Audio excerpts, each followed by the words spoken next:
What is up, my rebels? Mystic Umbreon 94 here, and this week I'm bringing you guys my top 5 favorite ghost types.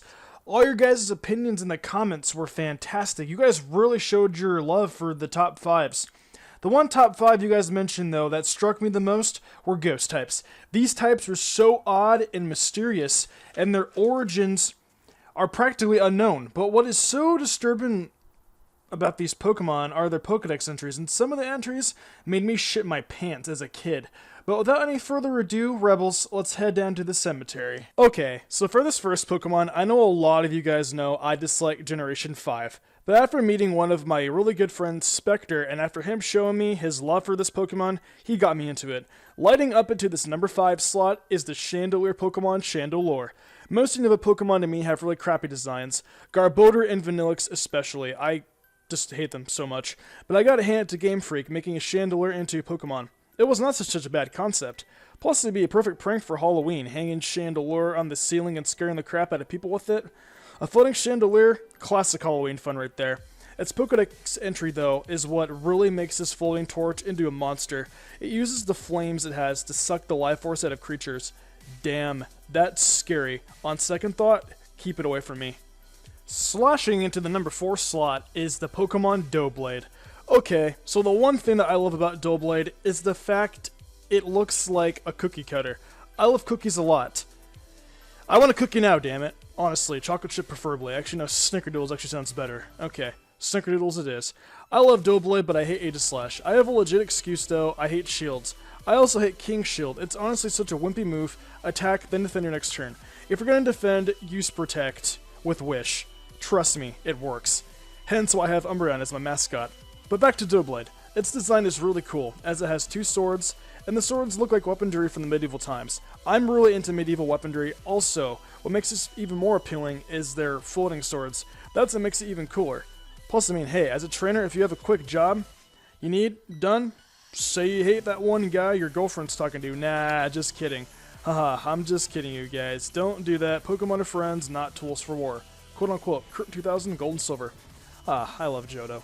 But I thought for Pokemon that is an inanimate object, Game Freak did a good job on this one compared to the garbage piece of crap from Gen 5. Sneaking into the number 3 slot is the OG Ghost Pokemon, Gengar. Ever since I was a child, this Pokemon has been known for being the king of ghosts, and being that creepy Pokemon in the Lavender Town Tower. But it's not just all about being scary for Gengar. This Pokemon is a regular comedian seen in the anime where Ash meets Haunter, which he never uses again. Come back for it, Ash, you fucktard. Mega Evolve that thing if it ever evolves into a Gengar. Blech, stuttering today. The Ghastly, Haunter, and Gengar are all seen at the Lavender Town Tower, playing tricks on Ash and his friends as they explore the tower. They make things move, look Ash's Pokemon to the point where they become paralyzed, and then Ash gets knocked out due to a falling chandelier that they caused to fall over. I have no idea how, but the thing fell on top of him and he got knocked out.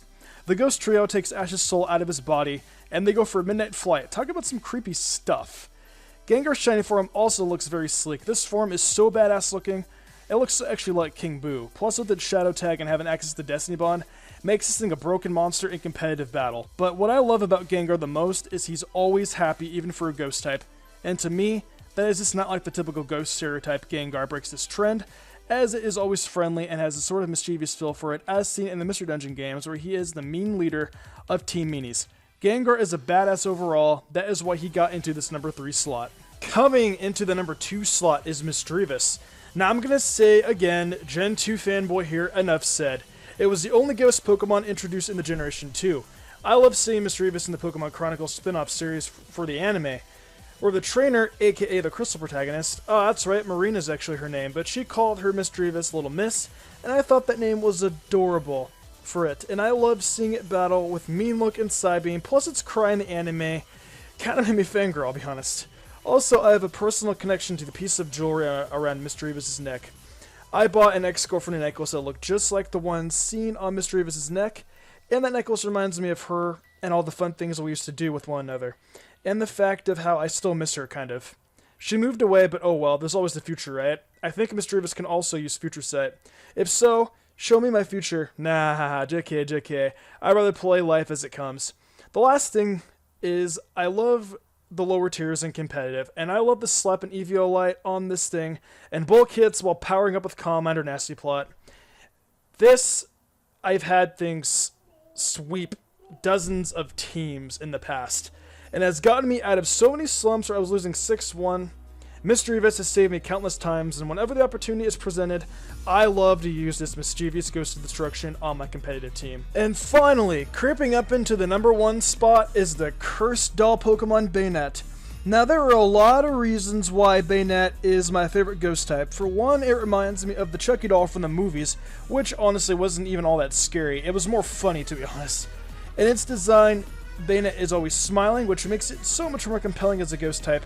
It was also once a regular doll, then it came back as a cursed doll, trying to find the person who discarded it. Don't discard your doll, kids. Or toys in this matter. Actually, toys or dolls, I don't know, but Beignet will fucking find you. Do not screw with Beignet. All I can say is, I was nice to my toys, so karma won't come back to get me. Beignet also comes off as a Pokemon that gives zero craps because it always laughs and smiles. If this thing tortures you, don't expect to get any mercy from it. This doll is always enlightened, and the more you get tortured, the happier it will be to see you in pain. Gosh, this sounds more like a creepypasta than a favoritism rant, but I mean, it is. I love creepy stuff, especially Beignet. Its mega form basically is what a child would describe in their nightmare, or those monsters they would imagine being underneath their beds. This Pokemon portrays perfect imagery when it comes to a horrifying Halloween monster. And Halloween is honestly one of my all-time favorite holidays, even though I'm too old to get the candy from it. Competitive-wise, I also love how it gets Prankster, being able to cripple down opponents with Will-O-Wisp, and also that high attack stat for power, and its priority stab, Shadow Sneak, and having access to knockoff predicting switches. This thing is amazing in both power and horror and makes a perfect asset to anyone's top 5 ghost list, or a competitive team. And that pretty much sums up my top 5 ghost types for the week, you guys. If you guys have any of your favorite ghost types, do not hesitate to put them in the comment section below. And if you guys have any more type suggestions for top 5s, just put them in the comment section too. Anyways, you guys, I think it's a good time, to end this shit off. So, if you guys liked the video, please be sure to fantastic the hell of the like button, and thank you guys for watching. I'm Mr. Gengar94, and I will see you guys later. Keep it rebellious, guys. Take it easy. Peace out.